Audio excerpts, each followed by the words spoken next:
alimainggong hari, sea cucumber, magarang lobster, malaking hiwa ng tuna. Hindi, Lolo Joe. Ang bahay alagaan ninyo. Karaniwan ng kinakain ninyo ang ganito.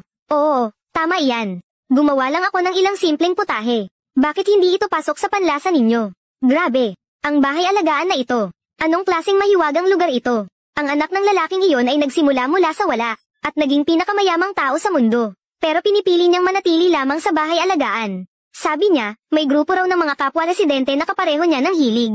Ngunit ang kanyang anak na pinakamayamang tao ay nag-alala na baka maapi ang kanyang ama. Kaya ginawa niya ang isang espesyal na lugar. Isang natatanging bahay alagaan. Hindi lamang ang pagkain, kasuotan, at mga gamit ay maingat na inihanda. Pati na rin ang mga kapwa residente ng bahay alagaan. Ay mga leader sa kani-kanilang larangan. Isang araw, nakita ng anak ang kanyang ama. Nagmamaneho ng tricyclone ng matanda upang mangolekta ng mga bote. Kaya dali-daling pinayuhan niya ang ama na huwag masyadong magpagod. Ngunit ang lalaki ay umiiwas na parabang nakakita ng isang salot. Sinabihan niya ang anak na huwag siyang hadlangan sa pag-asenso at pagyaman. Walang magawa ang anak, kaya sinabi na lang niya. Kung ayaw niyang makialam, maaari naman daw. Ang kondisyon lang, kailangan niyang maghanap ng kasama sa buhay. Habang iniisip ng lalaki kung saan siya makakahanap ng magiging asawa, halos mabangga ng tricyclone ng matanda ang isang tao. Isang babaeng nakikipag-usap sa telepono. Hindi pa man siya nakakareklamo. Galit na hinayla siya pababa ng babae mula sa sasakyan. Ikaw, magpakasal ka sa akin. Ha, kaya't mabilis silang nagkasundong dalawa. Agad silang pumunta sa tanggapan ng gobyerno para kumuha ng sertipiko ng kasal. Pagkatapos, kumuha sila ng litrato. At ipinaalam ito sa kani-kanilang mga anak. Pagkatapos, dinala ng lalaki ang bagong asawa sa bahay alagaan. Nang makita ito ng mga kapwa residente, nagbigay sila ng taus-pusong pagbati sa kanila. Ngunit pakiramdam ng babae, ang mga ito ay napaka-pamilyar, kahit mga simpleng kapwa residente lang. Ang isa ay parang si Wang, ang tagapagtatag ng 1D Realty. Ang isa naman ay parang si Ginang Zhang, ang international na aktres. Pero agad niyang itinanggi ang hinala niyang iyon. Iniisip niya na tiyak na namamalikmata siya. Ang net worth ni Ginoong Wang ay bilyon-bilyon. Paano posible na nakatira siya sa bahay alagaan? Siguro Zhang daw ay sinasabing, bumili ng isang pulo sa ibang bansa para mamuhay ng tahimik. Mas lalong imposible na makita sila rito. Pagdating niya sa kwarto ng lalaki, naisip ng babae na ang asawa niyang mula sa biglaang kasal ay, kahit pa mayroon siyang kakaibang hilig sa koleksyon. Napakalinis at napakaaliwalas ng kanyang kwarto. Agad niyang naramdaman ang di maipaliwanag na paghanga sa simpleng lalaking ito. Nagkaroon siya ng hindi maipaliwanag na simpatsya sa kanya. Dumating na ang oras ng kainan. Kusang loob na kumuha ang lalaki ng pagkain para sa kanya sa kantina. Ngunit hindi pa man nagtatagal na umalis ang lalaki. Napansin niya sa bintana ang isang matandang babae na ginagamit ang Rolls Royce para magpatuyo ng kamote. Napansin rin siya ng matandang babae sa pagkakataong iyon. Paglapit ng matandang babae, agad siya nitong kinamusta ng magiliw. Hinubad pa ang jade na pulseries mula sa kanyang kamay at ibinigay sa kanya. Sinabi niya na ito raw ay benepisyo mula sa bahay alagaan noong nakaraang taon. Ang kulay nito, ito'y bihirang uri ng berdeng jade na alimainggong hari. Benepisyo ng bahay alagaan. Ate Leo, napakamahal nito. Hindi ko ito matatanggap. Kunin mo na lang. Nako, hindi ko talaga ito pwedeng tanggapin. Kunin mo, kunin mo. Sa gitna ng pagtanggi ng dalawa, dumating ang lalaki mula sa kantina matapos kumuha ng pagkain. Ginamit ng matandang babae ang pagkakataon para umalis, dahilan ng hindi pag-abala sa kanilang pagkain. Lumayo siya ng tahimik. Tumingin ang babae sa kanyang pulseries na imperial na berde, kinakabahan. Pero sinabi ng lalaki na dalhin na lang niya ito. Sinabi niya na nagbibigay ang bahay alagaan ng mga munting regalo tuwing pista o okasyon. Sa katunayan, puno ng ganitong pulseries ang isang drawer sa kwarto ng matandang babae. May sasabihin pa sana ang babae. Pero nagulat siya sa mga pagkain nasa mesa. Alimainggong hari, sea cucumber, magarang lobster, malaking hiwa ng tuna. Hindi, Lolo Joe. Ang bahay alagaan ninyo. Karaniwan bang kumakain ng ganito? Narinig ng babae ang sinabi ng lalaki. Nakumuha lang siya ng simpleng ulam mula sa kantina. Lalo pang namangha ang babae. Inakala ng lalaki na hindi na babagay sa panlasa ng babae ang mga pagkain. Kaya naghanda ng isang sausawan na masarap ipare sa pagkain. Pero ang atensyon ng babae ay nakatuon sa dalawang plato ng porselana. Malinaw na ito ay antas moseong porselana. Ngunit ginamit ito bilang lalagyan ng toyo. At ang basahan na ginamit ng lalaki sa pagpunas ng mesa ay gawa pala sa bihirang balat ng pilak na sorrow na napakamahal. Sa kabila ng kanyang pagkagulat, sinabi ng lalaki na hindi niya ito naiintindihan. Sinabi niyang pinilit lang ng anak niya na tanggapin ang simpleng tela. Ginawa niyang basahan at inirereklamo pa niyang nalalagas ang balahibo nito. Walang masabi ang babae nang makita ang sitwasyon. Napaisip siya tungkol sa bahay alagaan na ito. Ano bang kakaibang lugar ito? Sa mga sandaling iyon, sinipa ng manliligaw ng babae ang pinto at basta na lamang pumasok. Inakusahan siya na dahil lang sa matandang ito, tinanggihan siya. Nang malaman ng yaman ng lalaki, hindi naman ito inintindi ng lalaki. Sa halip, masigla pa niyang inimbita ang babae na umupo at kumain ng kaunti. Kanluran. Gusto sanang tuyain ng mayamang binata ang kinakain ng lalaki. Kanluran. Subalit napansin agad ang mga masasarap na putahe sa mesa. Hindi niya na masabi ang mga susunod niyang sasabihin. Ngunit parang bigla siyang may naisip na iba. Tinukso niya ang lalaki na naubos ang yaman dahil sa panliligaw sa babae. Kaya nakapaghanda lang siya ng ilang pagkain. Pagkatapos kumain nito, maghintay ka na lang na mabuhay sa hangin. Sinabi ng lalaki na huwag siyang magsalita ng kung ano-ano. Sinabi nito na ito'y mga karaniwang pagkain lang sa bahay alagaan. At lahat ng 3 pagkain dito ay libre na. Si Li Qingfeng ay hindi kailangang gumastos ni isang 5. Nagulantang ang mayamang tagapagmana sa kanyang kalmadong pagsagot. Kinuha niya ang sipit na gamit ng lalaki sa pamumulot ng basura. At sinubukang ito ay piliting buksan. Pero natuklasan niyang gawa pala ito sa purong ginto. Ayaw niya itong paniwalaan kaya kinagat niya ito. Purong ginto ito, sabi niya. Ang sagot ng lalaki ay, regalo yan ng anak ko. Maganda lang gamitin sa pamumulot ng bote pero wala namang silbi. Yung iba dyan sa tabi, itatapon ko na nga sana. Paypaltan ko na lang ng pangkaraniwan. Ang mayamang tagapagmana ay agad na nabigla. Bigla niyang napansin ang pulse Aries na kulay berdeng imperial sa hapagkainan. Pati na rin ang Yuan Qinghua na basta inilagay sa ibabaw ng aparador. Kasama ang Tang Sankay. Iniisip niya na siguradong nananaginip lamang siya. Ang mga bagay na ito ay napakahalaga. Paano kaya ito nagkakaroon? Sa isang lumang silid ng bahay alagaan. Pero ang katawan niya ay tila totoo ang kilos. Kinuha niya ang Qinghua na banga at pilit na binibili ito. Nag-alok siya ng halagang 10 milyon para mapasakan niya. Walang pakialam ang lalaki at sinabi, ito ay napulot ko lang sa labas. Kung gusto mo, kunin mo na lang. Pero huwag mo nang guluhin ang asawa ko sa hinaharap. Biglang pinigilan ito ng babae matapos marinig ang sinabi. Pinahayag niya na kung ang Yuan Qinghua na ito ay tunay. Ang halaga nito ay aabot ng hindi bababa sa 8 digit. Hindi ito dapat ibenta. Sinabi ito sa mayamang tagapagmana. Mahigpit niyang niyakap ang Tang Sankay sa kanyang bisig. Upang pigilan ng mayamang tagapagmana na kunin pa ito. Mabuti na lang at tumanggap ng tawag ang kabilang panig sa oras na iyon. Pagkatapos ay nagmamadaling umalis bitbit ang Yuan Qinghua. Samantala, nakatanggap din ang lalaki ng tawag mula sa kanyang anak. Sinabi nitong kaarawan niya ngayon. Inihanda niya ng isang kapistahan ng kaarawan para sa kanya mamayang gabi. Hiningi niya na isama nito ang kanyang madraste sa pagpunta.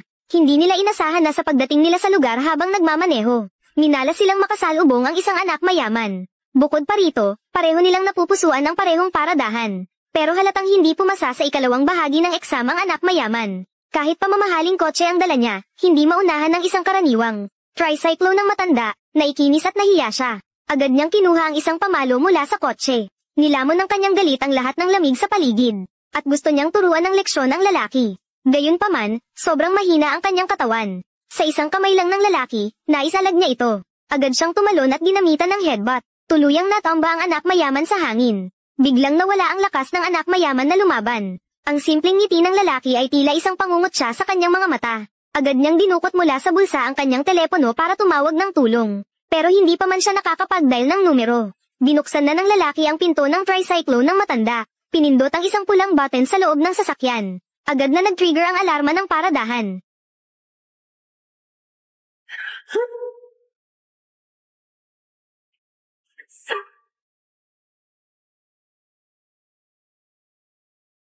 Ikaw ang nanggulo sa aking Shanghai Group. Tatawag na ako ng mga tao ngayon. Hehe, ikaw lang ba ang marunong? Ang matandang ako, hindi marunong.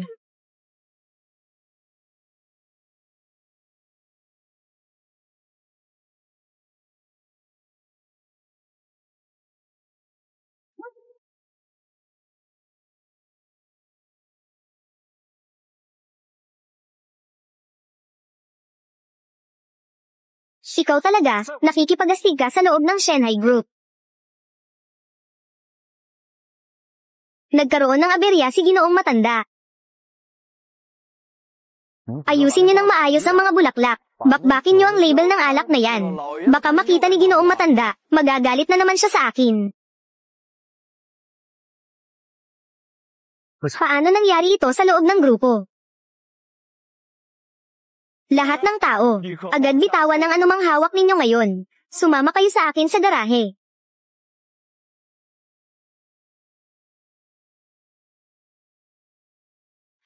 Ikaw talaga, nakikipag-astig ka sa loob ng Shanghai Group. Hindi ako. Ako ay inanyayahan ng Shanghai Group ninyo bilang isang espesyal na bisita. Ganito nyo ba tratuhin ang mga espesyal na bisita? Pero, itong taong ito, nagkakagulo rito ng walang dahilan. Dahil ayaw niyang ibigay ang parking space. Sige, basagin niyo ang kotse niya para sa akin. Lao Joe, paalisin na lang natin ang kotse. Jingyi, huwag kang mag-alala. Sinabi ng anak ko sa akin. Kapag pinindot ko ang pindutan na iyon, may darating na tutulong sa atin. Bukod pa doon, sina Lawang at Lawang. Nasa likuran natin. Maliit na bagay lang ang parking space. Pero lakas loob nilang inaapi ang asawa ko. Hindi pa tapos ang usapang ito. Hindi pa tapos. Anong gagamitin mo para hindi matapos ito sa akin? Kunin mo yung isang truck ng mga bote ng mineral water mo. Basagin mo ang mga braso at binti ng matandang ito. Durugin mo lahat para sa akin. Pagkatapos, pati tao at truck, itapon mo sa tapunan ng basura para sa akin.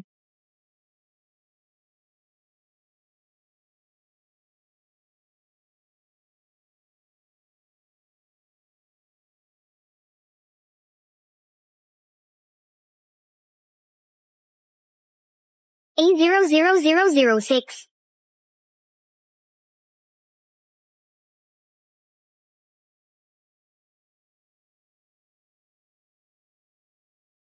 Paanong isa lang? Wala pang sulok, tama. May dumating pang iba, isang grupo. Ikaw, sino ka? Ang galaw na ito na pamilyar. Posible ba? Siya ba ang tanyag na tao? Siya nga talaga. Nakita ko na siya noon. Hindi. Hintayin mo. Sandali. Sino nga ba talaga siya? Huwag nang magtanong. Hindi. Sabihin mo. Bumalik ka. Ako si Wanday. Ako si Wanday.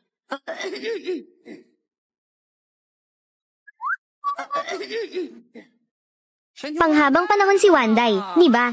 Ahahaha. Ang unang chess king ng Nanshan Elderly Home. Hahaha.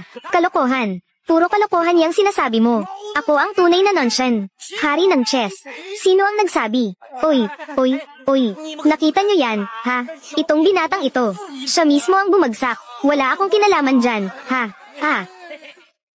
Ang buhay ay hindi palaging maayos, kaibigan. Hahaha.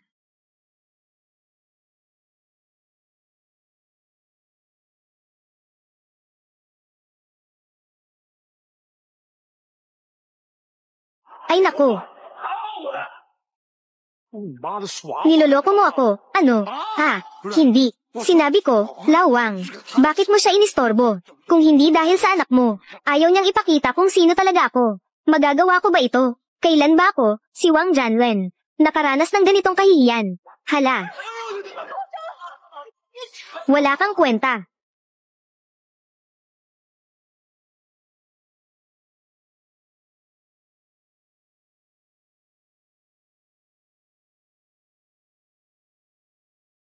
Ikaw, nang ahas ka pang galawin ang asawa ko. Anong tinutunganga mo? Sige na, alis na. Wala kang problema, di ba? Ay, anong bagay yan? Anong ginagawa mo? Anong ginagawa nyo?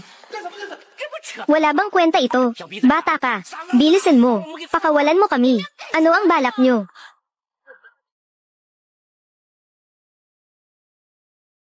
Oo, hinawakan ko ang asawa mo. Anong magagawa mo? Liu Jian, huwag mo siyang galawin. Kuya Jian, sila'y isang grupo ng walang kwentang matanda. Patayin na lang sila. Susmar Yosef. Hindi ba ang galing mo kanina? Tumayo ka. Magpatuloy kang magmataas. Walang kwenta. Hindi ba kami ang matigas? Pero ikaw, batang ito, malapit na ang oras mo. Sinasabi ko sa'yo, mabuti pang pakawalan mo si Lao Joe. Kung hindi, hindi mo masisilayan ang araw bukas. Araw. Sikat. Oo nga. Sinasabi ko sa inyo, ang pinsan ko, ay ang general manager ng Shanghai Group. At ako naman, ang hari dito. Kayong grupo, anong ay panlalaban niyo sa akin? Ang general manager ng Shanghai Group. Sinasabi mo si Fang Yuan. Ikaw, Kilala mo ang pinsan ko. Alam mo ba, kung sino ang nakahiga roon? Nasaan ang mga tao? Saan napunta lahat ng tao? Lahat yan ay sasakyan ng bahay ampunan. Bakit nandito silang lahat? Matanda. Nako, masama ito. May malaking problema sa parking lot. Ano ka ba talaga? Karapat-dapat ka bang makilala si General Fang? Sinasabi ko sa inyo, kapag nakipagtulungan ako sa Shanghai Group, at natapos ang aming kasunduan, huwag nang banggitin ito, pati ang buong Nanjang. Kaya kung maghari harapan. Ikaw, hoy, at ikaw rin. Isa lang kayong grupo mula sa Nanshan Elderly Home. Isang grupo ng mga walang silbing matatanda. Kapag natapos na ang kasunduan namin ni General Joe, ang unang bagay na gagawin ko, ay sirain ang sirasirang bahay ampunan nyo, at gibain ito. Pagkatapos ay hayaan kayong sumunod sa kanya, at tumira sa tambakan ng basura. Hindi ito kalokohan. Yung batang ito, tumubo yata ang utak. Nais niyang gibain ang ating bahay ampunan. TSEH. Mukhang hindi mo alam, bata. Totoo bang hindi mo alam? Sino ang nasa likod ng nonshen? Ay, mukhang nawala ng malay si Lawang. Ayos lang ba siya? Ano ito? Kalokohan. Ang batang to, palagi, nagpapanggap na mahina pero kumakain ng leon. Sino ba ang nakakaalam kung anong iniisip niya ngayon? Ano ba ang tinatago niya sa loob? Ha ha ha. Liu Jingyi. Ha? Ay, Jingyi. Ikaw, traidor na tao. Hindi ba ikaw ay may relasyon sa basurang to? Malalim ba ang relasyon ninyo? Sige, bibigyan kita ng pagkakataon. Ay nako, lumapit ka. Lumuhad ka. Magbigay galang kay boss. Malamang. Patawarin ko na lang ang mga basurang ito. Ang boss ko ang nagsasabing lumuhad ka. Bingi ka ba? Kalokohan mo yan. Kami ba ang bingi? Kayo ba ang bulag? Kayo. Pinatumba si Lawang, ang matandang iyon. Tiniis ko pa yon. Pero sinaktan niyo pa si Lao Joe at ang hipag namin. 000. Ako. Itigil mo.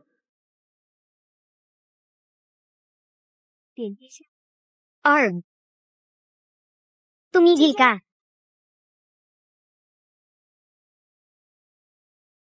Anong nangyayari dito? Anong espesyal na araw ngayon para sa pinsang lalaki? Hindi mo ba alam? Tumahimik ka. Ang ginoo mo. Ay, Kuya Jian. Siya nga ang punong tagapamahala ng Shanghai Group. Si Punong Fang. Huwag po kayong magalit. Kaunting hindi pagkakaunawaan lang. Pero naayos na. Tingnan niyo po. Ay. Tingnan niyo po, nagdala ako para kay Punong Joe at matandang Ginoo Joe. Nagdala ako ng kaunting kayamanan. Huwag niyong kalimutan sa tamang oras. Sa harap nila, sabihin niyo ng maganda tungkol sa akin. Ha, tingnan mo. Tingnan mo.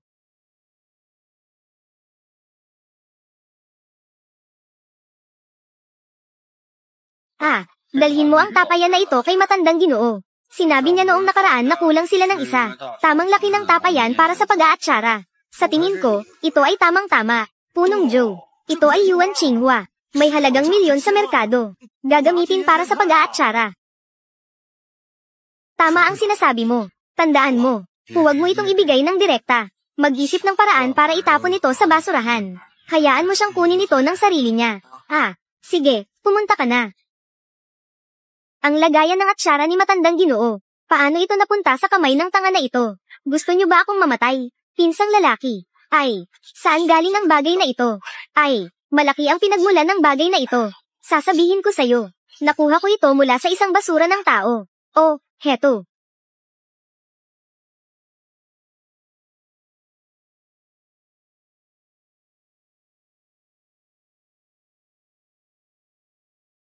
Matandang Ginoo. Ay, matandang Ginoo. Paumanhin. Pasensya na, nahuli ako. Ayos lang po ba kayo? Ay, nakababatang pinsan na lalaki. Basura lang ito. Huwag mong hayaang madumihan niya ang damit mo. Bakit mo sinaktan si Kuya Jian? Matandang Ginoo. Kasalanan ko ang lahat. Pasensya na po kung nagulat kayo.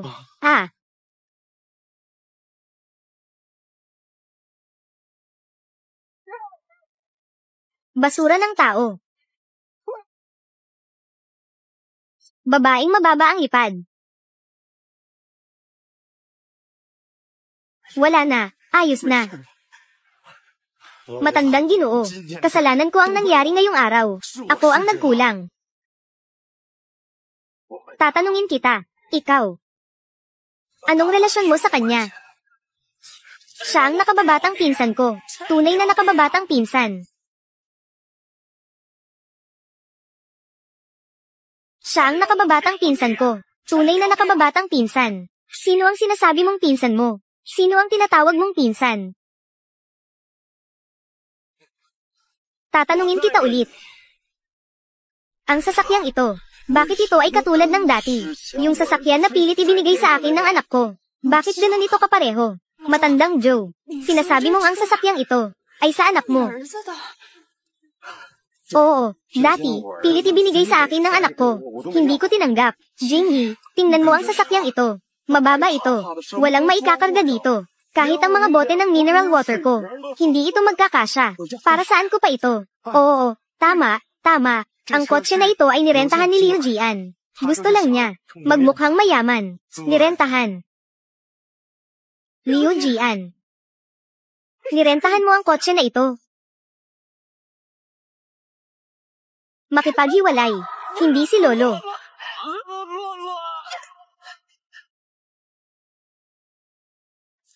Lolo. Basura ng tao. Manloloko. Kahit na nabulag si Lolo. Hindi, Lolo. Kaya pala nirentahan lang. Kaya pala. Ang ganda ng handaan. Wala na akong gana. Ayoko na. Aalis na ako. Jinghee, umuwi na tayo. Ay. Hindi ba ito kalokohan? Itay.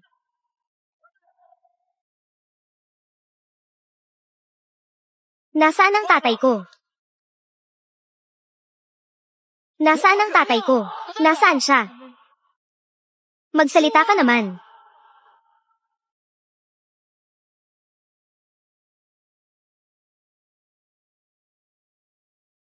Ano bang nangyari dito?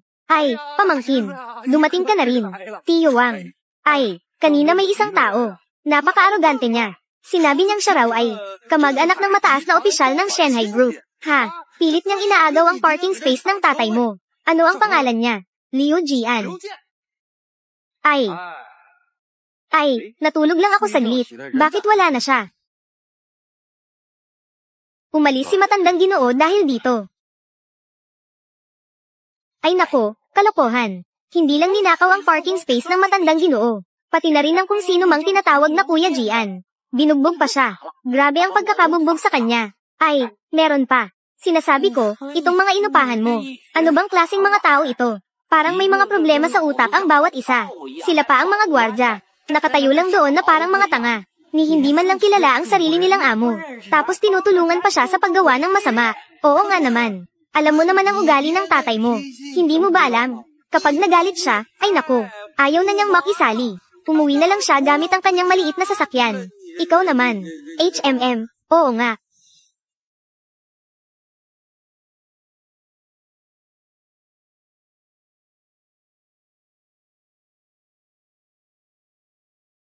Bibigyan kita ng pagkakataon. Hanapin mo sa akin ang tinatawag na Kuya Jian na yan. Gusto ko siyang pasalamatan ng maayos.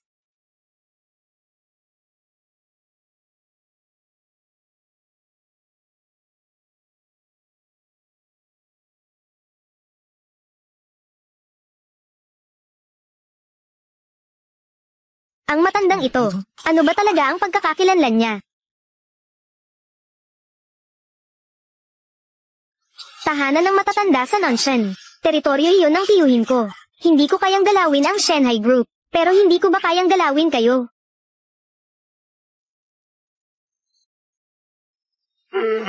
Tiyuhin. Sige na. Ang ibig mong sabihin, ikaw ay inapi ng ilang matatanda na nakatira sa tahanan ng matatanda sa Nanshan. Mga matandang lalaki. Oo, tiyuhin na pinsan. Kailangan mo akong tulungan dito. Ang Nanshan ay ang iyong teritoryo. Tahanan ng matatanda sa Nonshen ay nasa lugar natin. Pangunahing tao sa kumpanya, Kiyu, sinuri na. Ang tahanan ng matatanda sa Nonshen ay talagang bahagi ng ating teritoryo. Matagal na ang lugar na iyon. Pero, ang lokasyon na iyon ay medyo espesyal. Nasa likod mismo ng Nonshen. Malaki rin ang sakop nito. Gayunpaman, ang lupain iyon ay tila nasa kamay ng Shanghai Group. Ang batang Panginoon ng pamilya Fan ay minsan nang tumingin doon. Pero hindi ko alam kung bakit. Wala nang sumunod na balita. Nonshen. Nasa likod ng Nonshen. Bakit parang pamilyar ang pangalang ito? Napaka-pamilyar. Nonshen. Nasa likod ng Nonshen. Bakit parang pamilyar ang pangalang ito? Napaka-pamilyar.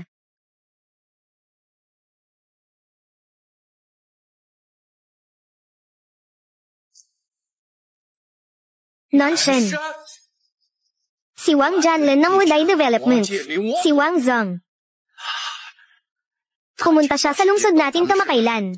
Ang proyekto na pinag-usapan niya. Parang tinawag itong Nonshen Manor. Si Wang Zong ng Wadai. Parang tiningnan niya ang lupang iyon dati. Pero, mukhang wala nang sumunod na balita pagkatapos. Liu Jian, alam mo ba ang ginawa mo? Ako, tiyuhin, nagkamali ako.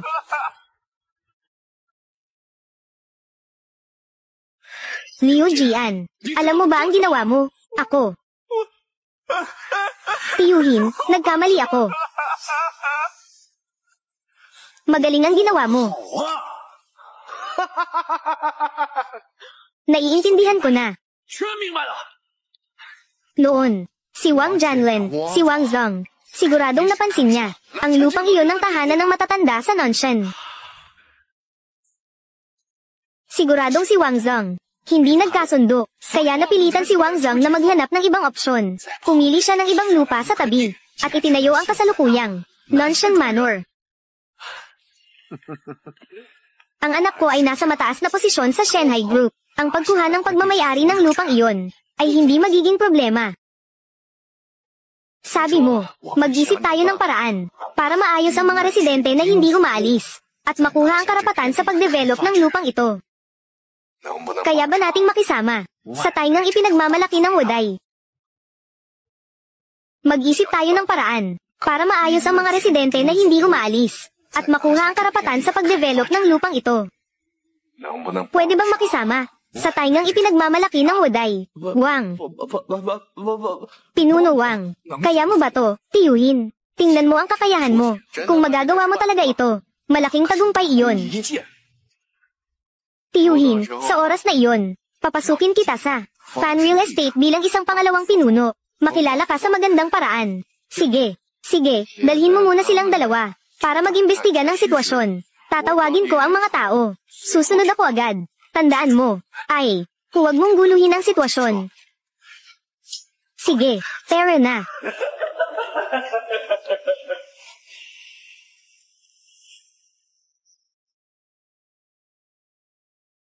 Hindi ikaw ang tatay, ako ang tatay. Ha, iba ang araw na ito. Ngayon, dadalhin ko ang bago mong madrasta. Formal sa ating tahanan ng matatanda. Kailangan mong dumalo. Sige, ay naku. Nagagalit ka pa rin sa anak mo. Sa edad mong iyan, bakit ang init ng ulo mo? Kalma lang. Ay naku, huwag ka nang magpanggap na mabait dito. Noong nakaraan sa parking lot, ikaw lang ang nanood sa gulo. Sinasabi mo pang nagpapanggap ako. Hindi ba ikaw ang puro kalokohan? Sino ba ang palaging nagpapanggap na mahina pero matalino? Si Lao Zhou palaging nagpapanggap na mahina pero matalino. Hindi ba't lahat tayo kailangan? Tumahimik ka na lang, ikaw na matandang isda. Bakit hindi mo ako pinapayagang magsalita? Anong tigre? Bakit hindi mo ako pinapayagang magsalita? Anong tigre? Wala naman, di ba sinabi na ni Wang? Hindi siya nagpapanggap na tigre. Magpapanggap siyang malaking dilaw na aso na nakatayo sa pintuan. Siguradong walang mangyayari ngayong araw. Aba, ang galing mo, malaking dilaw na aso. Awo, puro kalokohan ka lang. Tingnan mo. Aba, saan ka pupunta? Pupunta ako para magbantay ng pintuan. Nagalit pa siya. Puro kalokohan talaga. Itong si Lawang. Hindi ba't inaapi niya ang mga mababait na tao? Nagsabi lang naman ako ng totoo.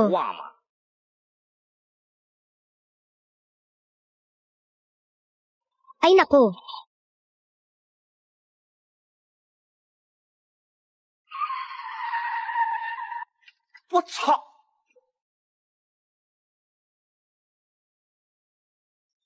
Kuya Gian, dito sa bahay Kalinga para sa nakatatanda sa Nonshen. Kalokohan pa rin ang sinasabi mo. Bahay Kalinga para sa nakatatanda ito.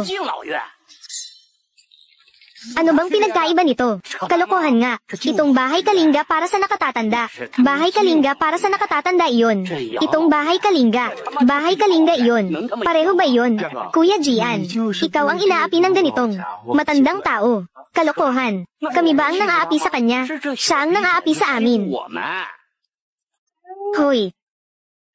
Matandang bata. Akala ko ang lugar na ito. Tinitirhan na ng basurero. Sapat na kakaiba.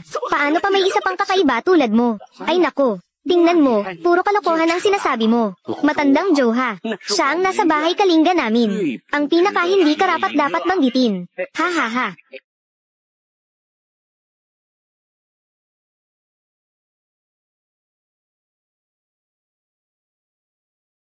Wala akong pakialam kung ano ang ibinibigay ninyo sa pinsan ko. Kung anong panlilin lang ang ginagawa ninyo. Iba ito ngayon. Hindi ba kalokohan ang sinasabi mo? Tinutulungan tayo ng batang iyon. Nililigtas niya ang sarili niya. Ako ay kinatawan ng Black Tiger Gang. Tumabi ka sa akin. Huwag mong hadlangan ang mahalaga kong gawain. Hihiwin kita hanggang maging pira-piraso. Ay nako, huwag kang magkalokohan. Bilisan mo na at umalis ka dito. Umalis ka na ngayon, may oras ka pa. Gusto mo akong umalis. Anong gamit ang pinanghahadlang mo sa akin? Yang sirang pipa mo ba? Oo nga, oo nga. Ay, grabe naman. Ay, grabe naman. Bata ka, gusto mo ba akong pahirapan? Hintayin niyo ako. Ako, ay, ikaw talaga. Ako.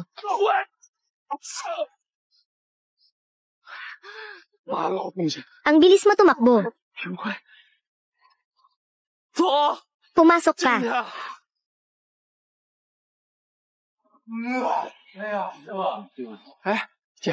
Parang may mali ah. Itong bahay Kalinga para sa nakatatanda. Bakit walang tao?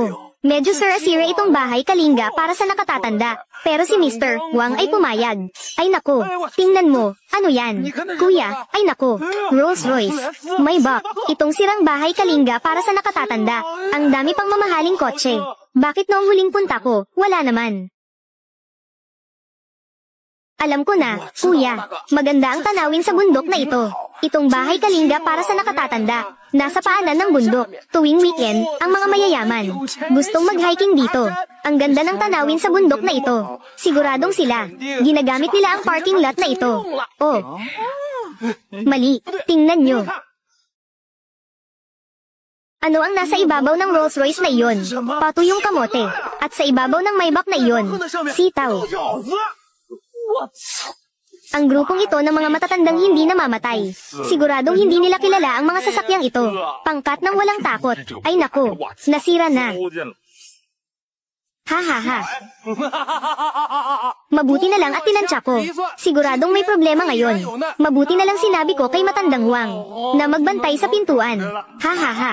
Puro kalokohan. Tinansya pa kuno. Nag-obserba pa ng kalangitan. Sa tingin ko sa'yo, kahit magpalipad ng elepante, hirap ka. Basurero. Sa pagitan nating dalawa, may utang pa tayong hindi pa naayos, di ba? Sa pagitan nating dalawa, may utang pa tayong hindi pa naayos, di ba? Ay nako, ngayon ang araw nakakain si Jingyi dito. Pinapayuhan kita ng isang bagay. Umalis ka na. Naglakaslog ka pang banggitin. Ang kaakit-akit na traidor na iyon. Uy, anong ginagawa mo? Bahay ko ito. Hindi ko hahayaang apihin niyo ako. Tao. Naiintindihan ko na. Bakit si Mr. Wang ay palaging hindi natin nakuha ang lupang ito? Kuya, ang magiting ay hindi maglalagay sa alanganin. Umalis muna tayo. Hintayin natin si boss na magdala ng tao. Kapag dumating na sila, saka tayo umalis. Isang grupo ng matatandang ayaw mamatay. Ano ang dapat katakutin? Matandang loko. Ayon sa mga patakaran ng mundo ng mga mandirigma, labanan ng lalaki. Isa laban sa isa. Tunay na laban ng mga lalaki. HMM. Oh. Ikaw. Lumabas ka. Ikaw na may semento. Oy, kailangan mong aminin ang pagkatalo. Tumayo ng maayos at lumapit. Bilisan mo. Hindi. Bilisan mo. Sabi ko na nga ba? Dito. Si Matandang Joe lang. Ang pinaka hindi karapat dapat banggitin. Ha ha ha. Matandang loko. Maglaban tayo sa mas simpleng paraan. Magkarera na lang tayo. Maglaban tayo sa mas simpleng paraan. Magkarera na lang tayo. Ano sa tingin mo? Magsimula tayo mula sa linyang ito. Kuya Gian, parang may mali dito. Ito pa rin. Tao ba ito? Ha ha ha ha ha. PWE, isang grupo ng mga tanga. Hindi ba ito kalokohan? Si Matandang Lee ay kampiyon sa sprint sa buong mundo. HMM, ang batang ito. Hindi mo alam kung gaano kataas ang langit at kalalim ang lupa. Pinili mo siya, ha? Hindi ba kalokohan ito? Ha ha ha. Kita mo, sabi ko na nga ba, maliit ang mata pero matalas ang tingin. Ha ha ha. Sige na. Tapos na ang laban, umalis na tayo. Hindi kasali. Paano? Sino ang nakakaalam kung anong ginagawa ng matandang iyon? Anong klaseng salamangka ang ginamit niya? May tao pa tayo. Ito, ay, Kuya Gian. Kailangan pa bang maglaban? Umuwi na lang tayo. Hindi na lalaban. Saan tayo pupunta? Gusto mo bang mapatay ng tiyuhin ko? Gusto mo bang gawing pira-piraso? Lalaban. Matandang lalaki. Maglaban tayo sa kung sino ang mas matibay. Tingnan natin kung sino ang mas malakas ang kamao. Paano? Kaya mo ba? Ha ha ha.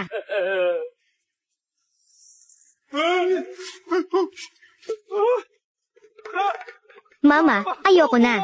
Gusto ko nang umuwi. Hindi na ako lalaban. Ah ha ha ha. Narinig ko. May nang-ahas na sirain ang negosyo ng Black Tiger Gang. Pinilit ako ni Mr. Joe na imbestigahan ito. Ang kinaroroonan ni Liu Jian. Kung ipagpapatuloy ko ang investigasyon na ito, sa Shanghai Group, ako ay papasok.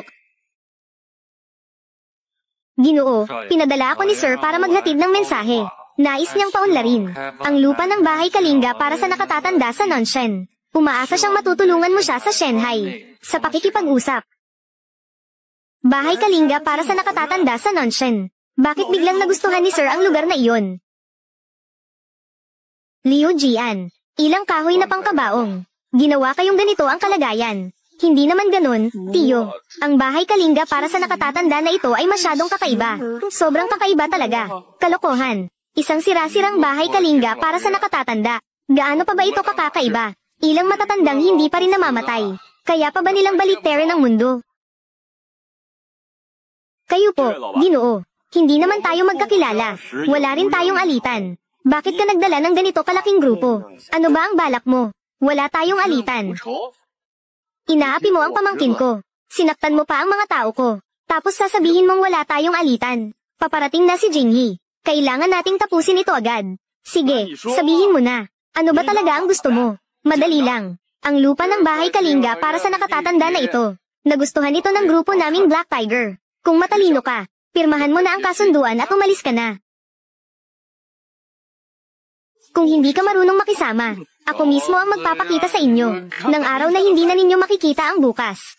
Lupain ng tahanang pangmatanda. Anong ibig mong sabihin? Matandang walang kwenta. Tingnan mong mabuti. Pag-aari ito ng Shanghai Group. Pumunta ako rito ngayon, para kunin ang lupain. Kung matalino ka, umalis ka na ngayon din. Ay, baliw na itong si Joe. Gusto niyang kunin ang lupain ng tatay niya. Kalokohan yan. Hindi si Joe ang baliw. Sa tingin ko, si Fang Qiu ang baliw. Ha ha ha. Matandang Joe, huwag kang magalit. Ay nako, ano? Ikaw ba ang namamahala rito? Ang kinukuha lang namin ay mga bote ng mineral water at lata.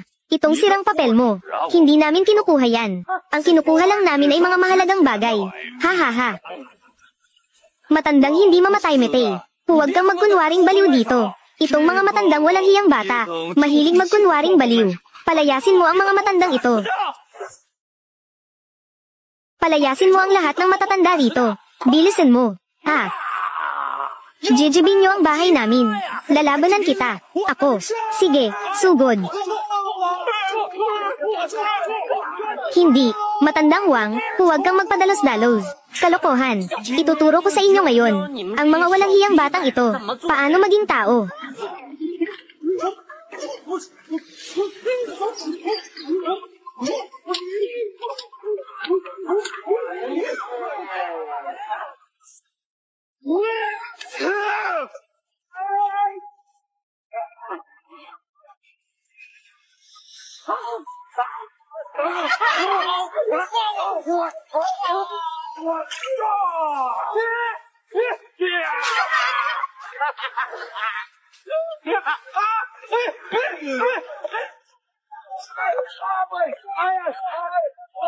Matandang Joe. Matandang Joe.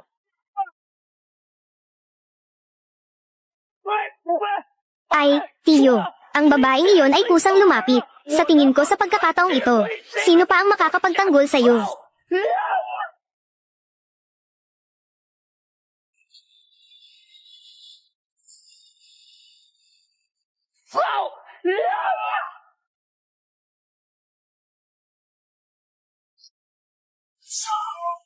Ay nako, Kuya Gian.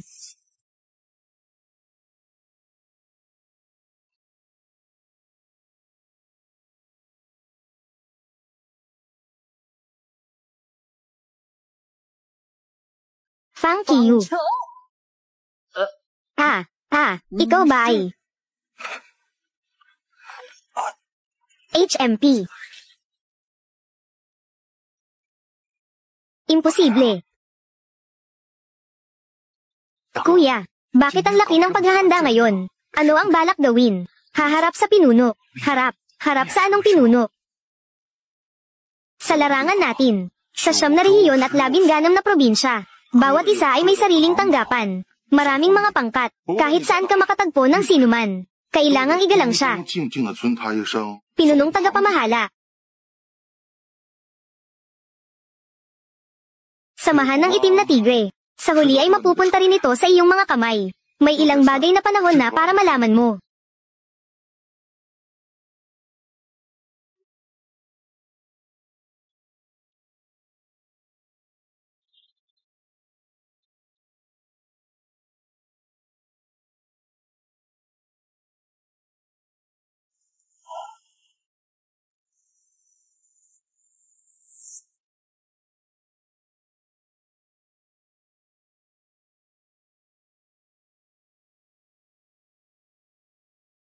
Tumigil kayong lahat.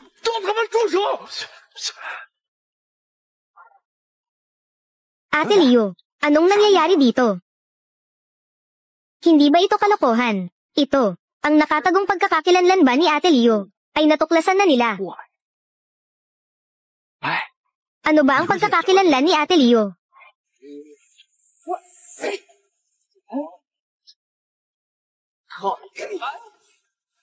Pinunong tagapamahala.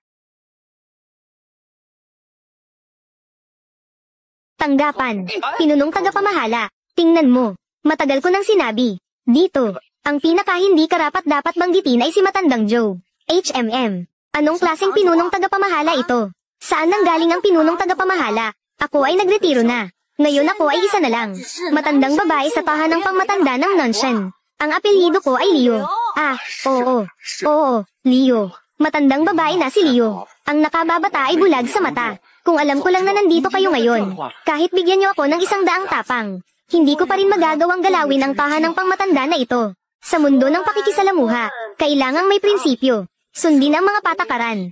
Hindi ko pinakikialaman ang mga bagay sa mundo ng pakikisalamuha, pero ang pang-aapi mo sa harap ng mga matatanda, ay talagang labag sa patakaran. Tama ang inyong sinabi. Hindi ako sumusunod sa patakaran. Ako ay isang walang kwenta. Dahil ang gulo ay nagmula sa mundo ng pakikisalamuha, kaya't ayon sa patakaran ng mundo ng pakikisalamuha, ito ang dapat na solusyon.